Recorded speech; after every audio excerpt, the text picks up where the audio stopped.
Hello friends, welcome to our next chapter's video which is a poem. Class discussion from Unit 6 NCERT English Class 5. Friends, ये poem एक लड़की ज़ैन के बारे में हमें बताती है जो कि क्लास में बहुत ही शांत रहती है। क्लास में चाहे किसी टॉपिक पर डिस्कशन चल रहा हो या टीचर स्टूडेंट से कुछ पूछ रही हों या बच्चे किसी बात पर आपस में बातचीत कर रहे हों, ज़ैन बस चुपचाप रहती है और सुनती रहती है पर कुछ भी नहीं बोलती। तो चलिए पोएम से समझते हैं कि ज़ैन ऐसी क्यों है। So let's begin with reciting the poem. In the class discussion, Zain, you hardly said a word.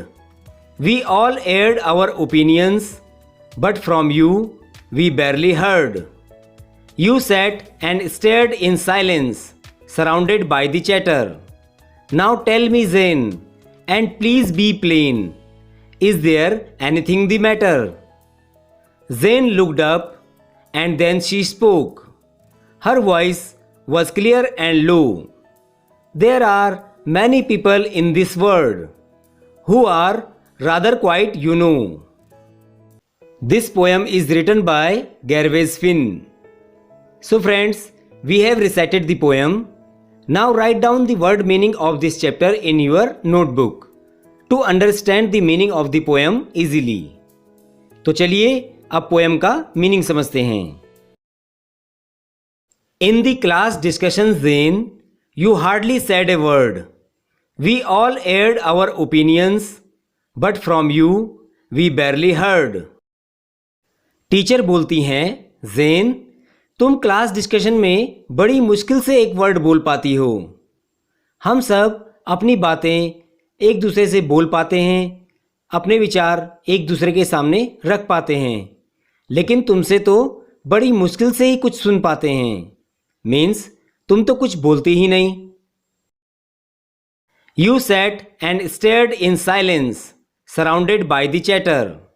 Now tell me, Zain, and please be plain. Is there anything the matter? Teacher कहती है, Zen, तुम चुपचाप बैठी रहती हो और सभी को घूरती हो, लेकिन जो चैटर है मीन्स क्लासरूम में जो भी बातचीत या डिस्कशन होता है उसमें तो तुम कुछ भी नहीं बोलती। ज़ेन, अब तुम मुझे प्लीज़ साफ साफ बताओ, क्या कोई मैटर है?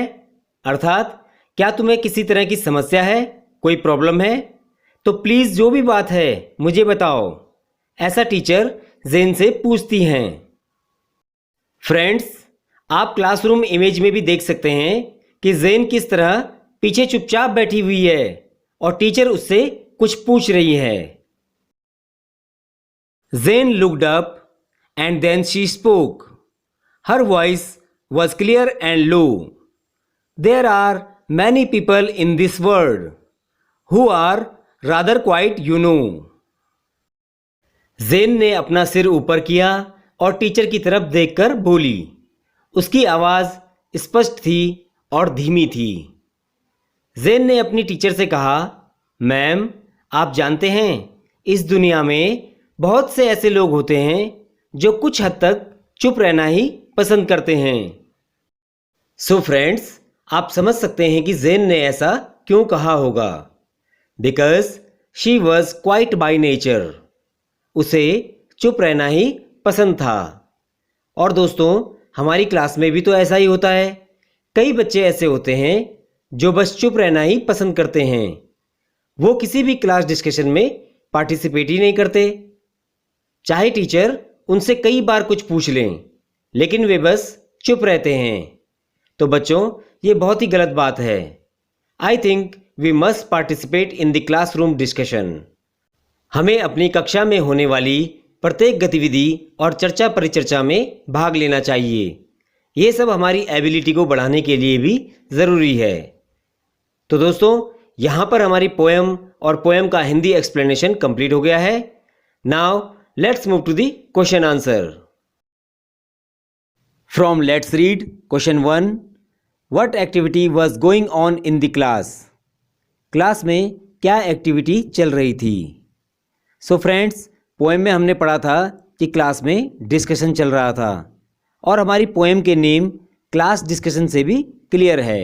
So you can write a discussion was going on in the class. Now question 2. Who was the quiet one in the class? Class में कौन शांत था या चुप था?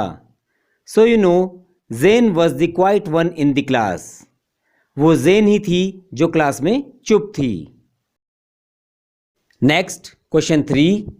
Y was she quiet? वह चुप क्यों थी?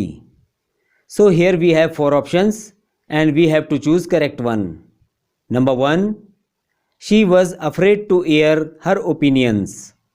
वह अपने विचार व्यक्त करने से डरती थी. Number 2, she hated the noise. उसे शोर पसंद नहीं था. Number 3, she didn't like the activity. उसे एक्टिविटी ही पसंद नहीं थी. And 4th, she was quiet by nature. उसका नेचर अर्थात प्रवृत्ति ही चुप रहने की थी. So the 4th option is correct. She was quiet by nature. Poem में हमने पढ़ा था कि ज़ेन को चुप रहना ही पसंद था. Now question 4. How do you interact in class during discussions? Do you participate और रिमेन क्वाइट? क्लास डिस्कशन अर्थात जब भी आपकी क्लास में कोई परिचर्चा होती है तो इस दौरान आप किस तरह आपस में बातचीत करते हैं? क्या आप उसमें हिस्सा लेते हैं या फिर चुप रहते हैं? तो बच्चों, अगर आम तौर पर आप कम बोलते हैं और दूसरों को ज़्यादा सुनते हैं तो आप अपने आंसर में लिख सकते हैं I speak less but listen to others more. और यदि आप एक्टिवली पार्टिसिपेट करते हैं तो आप लिख सकते हैं I actively participate in class discussion. Now let's move to the next part. Think and write. Choose 2 friends in your class who are very different from each other. Use the clues in the box to describe their nature. You may also add your own words to describe them. तो यहाँ पर आपको अपनी class में से कोई 2 friends select करने हैं जो कि नेचर वाइज एक दूसरे से अलग हों. जैसा कि आप नीचे इमेज में देख सकते हैं, एक लड़का काफ़ी शरारती अर्थात नॉटी लग रहा है, वहीं दूसरा स्टूडियस अर्थात पढ़ाकू लग रहा है. दोनों एकदम अलग अलग नेचर के दिखाई दे रहे हैं. तो इसी तरह आप नीचे बॉक्स में दिए गए क्लूज़ का यूज़ करते हुए अपने दोस्तों के नेचर को डिस्क्राइब करें. आप इन क्लूज़ के अलावा कुछ और वर्ड्स का यूज़ भी कर सकते हैं. तो बच्चों, यहाँ पर एग्जाम्पल के तौर पे 2 फ्रेंड्स के नेचर को आपस में कंपेयर करते हुए डिस्क्राइब किया गया है ताकि आप इस एक्टिविटी को अच्छी तरह समझ सकें. Rohit and Amit are 2 friends studying in my class. They are nature-wise very different from each other. Rohit is friendly and careful, whereas Amit is naughty and careless. Amit is very talkative, but Rohit is quiet and studious. Rohit is helpful by nature and very regular in his work, whereas Amit is very cheerful, but irregular in his work. So friends, आप चाहें तो कुछ अलग words का use करके भी इस activity की प्रैक्टिस कर सकते हैं. Now let's talk. Question 1. What is a discussion? तो यहाँ पर क्वेश्चन है डिस्कशन क्या है. So to discuss means to talk together or decide something. When you do this, you are taking part in a discussion. तो discussion का means है आपस में बातचीत करना और साथ मिलकर कोई फैसला लेना. और जब आप ऐसा करते हैं तो आप डिस्कशन में भाग लेते हैं. Now read the sentences below. They tell us what happens in a discussion. तो नीचे कुछ सेंटेंसेस दिए गए हैं जो हमें बताते हैं कि डिस्कशन में क्या क्या होता है. आइए रीड करते हैं और समझते हैं. In a discussion each person gives his ideas one by one. एक डिस्कशन में जितने भी लोग भाग लेते हैं वे एक एक करके अपने आइडियाज देते हैं. Some tell why something should be done. Others may tell how. कुछ लोग बताते हैं कि उनका प्लान ऐसा क्यों है. और कुछ बताते हैं कि प्लान को कैसे आगे बढ़ाया जाए। Participants ask questions and answer them. Discussion में पार्टिसिपेट करने वाले ही सवाल पूछते हैं और उन्हीं में से कुछ जवाब देते हैं। Many ideas are given, everyone helps to decide which ideas are best. इस तरह काफ़ी सारे आइडियाज़ सामने निकल कर आते हैं और फिर सभी मिलकर डिसाइड करते हैं कि कौन सा आइडिया बेस्ट है, जिसके हिसाब से कोई प्लान सक्सेसफुल हो सकेगा। सो फ्रेंड्स, ये सब एक डिस्कशन की कैरेक्टरिस्टिक्स हैं, अर्थात विशेषताएं हैं। Now note the points you might discuss before planning a visit to the park. अब अगर आपको किसी पार्क में विजिट करने जाना है तो आप अपने फ्रेंड्स के साथ ग्रुप में ये बात शेयर करेंगे और फिर डिस्कशन में क्या क्या बातें होंगी। Number 1, choose a day and time. किस दिन जाएंगे और किस समय जाएंगे। Number 2, what things to bring to play. क्या क्या चीज़ें हम खेलने ले जा सकते हैं। नंबर 3, असाइन ड्यूटीज़, अर्थात किसकी क्या ड्यूटी होगी ये डिस्कस करेंगे। एंड थिंग्स टू ईट, और क्या क्या चीज़ें हम खाने को ले जाएंगे। तो इस तरह से पॉइंट वाइज आप किसी भी डिस्कशन में पार्टिसिपेट कर सकते हैं। Now question 2, fill in the grid given below by assigning qualities to each person. Some clues are given here to help you. तो नीचे कुछ सेंटेंसेस दिए गए हैं जिनमें कुछ बच्चों के नेचर और बिहेवियर के बारे में बताया गया है और इन्हें समझकर हमें नीचे दिए गए ग्रिड को फिल करना है। तो चलिए सेंटेंसेस को पढ़ लेते हैं। Number 1, Sangeeta lends her pencil to her partner. Sangeeta अपनी पेंसिल अपने पार्टनर अर्थात साथी को देती है। तो संगीता का नेचर कैसा है यह हमें पता करना है और उसी के अकॉर्डिंग ग्रिड को फिल करना है। तो यहाँ पर जो इंडिकेटर्स हमें दिए गए हैं, आइए पहले उनका मीनिंग समझ लेते हैं। ब्रेव, ब्रेव मीन्स बहादुर या साहसी। नेक्स्ट, नॉटी, नॉटी मीन्स शरारती। क्वाइट, क्वाइट मीन्स चुप या चुप रहना। नेक्स्ट, टॉकेटिव, टॉकेटिव मीन्स बहुत बातूनी या हमेशा बातचीत करते रहने वाला। नेक्स्ट, जेनरस मीन्स उदार या दयालु। एंड लास्ट, स्टूडियस मीन्स पढ़ाकू, हमेशा पढ़ते रहने वाला। सो फ्रेंड्स, अब आप गैस कीजिए कि जब संगीता अपनी पेंसिल अपने पार्टनर को देती है तो संगीता का नेचर कैसा है।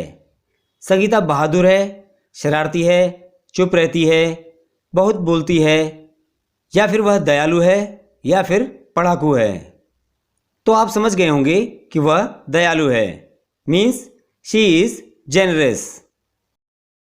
तो नीचे ग्रिड में हम संगीता के ठीक आगे जेनरस वर्ड को टिक कर लेते हैं।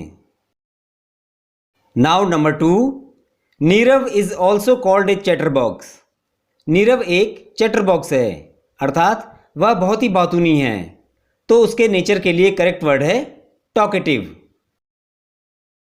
Next, Pranav recently saved a cat from drowning in the lake. Pranav ने रिसेंटली एक कैट को झील में डूबने से बचाया है। इमेज में भी आप देख सकते हैं कि प्रणव ने बड़ी ही बहादुरी से कैट को डूबने से बचा लिया। सो प्रणव इज ब्रेव, वो बहादुर है। Next, Megha is just the opposite of Nirav. Megha का नेचर नीरव के एकदम अपोजिट है। तो नीरव कैसा है? नीरव इज टॉकेटिव, वह बहुत बातूनी है। तो मेघा होगी एकदम शांत, means the nature of Megha is quiet. Next, Mithila always teases everyone. Mithila सबको टीज अर्थात तंग करती है। तो तंग करती है मीन्स वह बहुत ही शरारती होगी। So she is naughty. And last, Ritu is always seen with a book in hand. Ritu हमेशा किताब के साथ ही दिखती है, मीन्स उसे किताबों से बहुत प्यार है, अर्थात उसे पढ़ना बहुत पसंद है। So she is studious. So friends, आपको इस एक्टिविटी से टाइप्स ऑफ नेचर और उनके अपोजिट्स भी अच्छी तरह समझ आ गए होंगे। तो आप इसकी फिर से एक बार प्रैक्टिस ज़रूर कर लें। चलिए आगे बढ़ते हैं। Let's read and do means पहले रीड कीजिए और फिर एक्टिविटी को कंप्लीट कीजिए। तो चलिए पहले सेंटेंसेस को रीड कर लेते हैं। Children who show exceptional bravery are honoured with the bravery award to recognise their presence of mind. ऐसे बच्चे जो अपनी बुद्धिमानी से असाधारण वीरता को प्रदर्शित करते हैं, उन्हें उनकी बहादुरी के लिए पुरस्कार से सम्मानित किया जाता है। In 1957, the Indian Council of Child Welfare started these national bravery awards. सन 1957 में Indian Council of Child Welfare means Bharat Bal Kalyan परिषद ने ऐसे बहादुर बच्चों के लिए राष्ट्रीय वीरता पुरस्कारों की शुरुआत की। Brave children are awarded cash prizes, free school education and a certificate from the prime minister of India. They ride on an elephant in the Republic Day parade. ऐसे बहादुर बच्चों को नगद पुरस्कार, मुफ्त स्कूली शिक्षा और भारत के प्रधानमंत्री द्वारा एक प्रमाण पत्र प्रदान किया जाता है और साथ ही वे गणतंत्र दिवस परेड में हाथी पर सवार होकर उसमें शामिल होते हैं।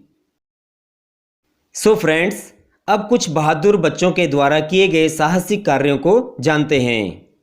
हर्ष श्रीवास्तव, ए 12-year-old boy and his 15-year-old sister rescued a child from the attack of a raging bull। 12 साल के लड़के हर्ष श्रीवास्तव और उसकी 15 साल की बहन ने एक बच्चे को बड़ी ही बहादुरी से एक उग्र गुस्सैल बैल के हमले से बचा लिया। Next, Yuman Jaydev Singh, 11 years old, jumped into the flooded river and saved a 3-year-old from drowning. The act of bravery was recognized because he saved the life of an infant. 11 साल के युमन जयदेव सिंह ने बाढ़ आई हुई नदी में कूदकर 3 साल के एक बच्चे को बड़े साहस से डूबने से बचा लिया। उसे इस असाधारण वीरता के लिए सम्मानित किया गया क्योंकि उसने एक छोटे बच्चे की जान बचाई थी। Now find one story of bravery about a child. You can search for the story by talking to older people और वॉचिंग ए टीवी प्रोग्राम और फ्रॉम ए फिल्म। तो अब बच्चों, अब आपको एक टास्क दिया गया है जिसमें आपको किसी एक बच्चे की बहादुरी की कहानी का पता लगाना है। आप इसके लिए बड़े लोगों से बात करके या टीवी कार्यक्रम या फिर किसी फिल्म आदि देखकर खोज कर सकते हैं। Now task number 1, write down the story, also mention it's source.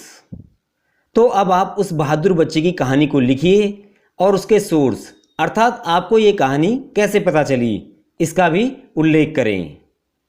Number 2, narrate the story to the class.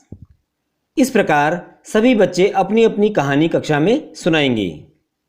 And number 3, which story did you like the best? Write down your reasons. तो अब आपको कौन सी कहानी उन सब में अच्छी लगी और उसका कारण क्या है, यह भी लिखें। सो फ्रेंड्स, इस एक्टिविटी में दिए गए सभी कार्य आपको स्वयं करने हैं। So do it yourself. Now let's move to the next part, write a notice. Now here we have an activity to write a notice. So let's read first. A notice tells who, when, where and what. एक notice के अंदर क्या क्या जानकारी होती है? Who means किसने लिखा, व्हेन मीन्स कब के लिए लिखा है, वेयर मीन्स कहाँ के लिए लिखा है, एंड व्हाट मीन्स नोटिस में क्या लिखा है। The girls and boys of class 5 wrote notices for the bulletin board. Number 1, read Sheila's notice, discuss the questions that follow. तो यहाँ पर सैंपल के तौर पर एक नोटिस हमारे पास है जो क्लास 5 के बच्चों में से शीला ने लिखा है। तो अब आपको ये नोटिस रीड करना है और क्वेश्चंस को डिस्कस करना है। तो चलिए नोटिस को रीड कर लेते हैं। The drama committee will meet in the classroom on Monday at 2 o'clock. We will plan a play for our annual day. Will each one of you please bring a play? Sheela. तो notice में लिखा है कि drama committee Monday को 2 बजे सभी से classroom में आकर मिलेगी और सभी मिलकर एनुअल डे के लिए एक प्ले मीन्स नाटक तैयार करेंगे। तो क्या आप में से हर कोई एक एक नाटक का प्लान लेकर आ सकते हैं ताकि डिस्कशन करके प्ले फाइनल किया जा सके। तो ये नोटिस शीला की तरफ से लिखा गया है। तो चलिए अब क्वेश्चंस को देख लेते हैं। हु वाज टू मीट, कौन मिलने वाला था? तो ड्रामा कमेटी वाले मिलने वाले थे। So the answer is the drama committee was to meet.